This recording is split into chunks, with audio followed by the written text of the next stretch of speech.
Okay, what should you be looking for in a video like this? Well, you've got the sun is just off the edge of this frame here, and equally just off this frame here. These are two spacecraft, so it's a bit of a cross-eyed view. If we start the thing playing, you can see that there nearly always is material coming in from the sun. This is the solar wind. This is particles coming away from the sun all the time. It's just like the steam rising off a pan of boiling water, only much more spectacular.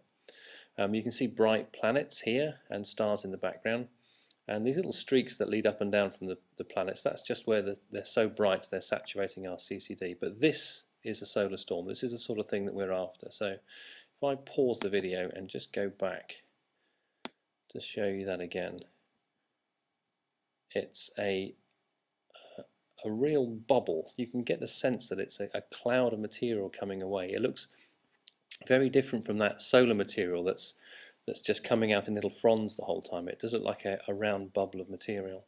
So I think I can see this not only in the ahead camera, but also there's something over here in the behind camera. So I'm going to say that we can see this in both. Click the both button and then go on to the next stage. So what we need to do is to try and work out how these are propagating through space, and we can get some sort of 3D view. We know where the spacecraft are. We need you to tell us where the storms are. So first off, where does this storm cross that blue line that we've marked on there? And you can see I'm fast forwarding backwards and forwards here. It's the edge of that front. Now the fronts fade as they go across the fields of view, so don't be distracted by the really bright stuff on the edge. I think this starts to cross about there. And you rewind the videos backwards and forwards until you're sure. Once you know, say halfway now, and then it sends you on to the next stage.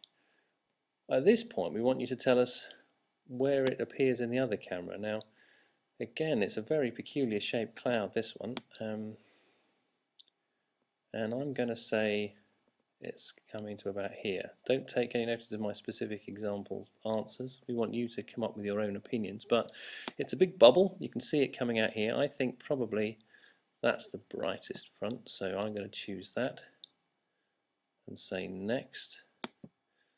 But now we need to get some idea of how fast they're going. So we've gone back to the first camera now, and we want to rewind this until it just comes into the field of view. Now it's quite tricky because those bright fronds on the left never quite disappear. So again, it's not a bad thing to rewind it several times just to be sure. I think it probably comes into the frame about there. So I'm going to say that starts now. Then ask you to do the same for the other one. Now, of course, it's rewound this video too, so let's come forward and rewind it just to be sure that I'm getting the right feature. Again, it's very complex. There's all kinds of things going off ahead of that, so you might disagree with my estimate, but I think that bright feature comes in at about there. So I'm going to say that that starts at that time. Now at this point we can send those results for analysis, and it's estimating a storm travelling at 500 or so kilometers a second. Now that's not unreasonable. 500 kilometers a second is around 1,000,000 miles an hour, so that's the sort of thing that we're expecting, and that's what we need your help with.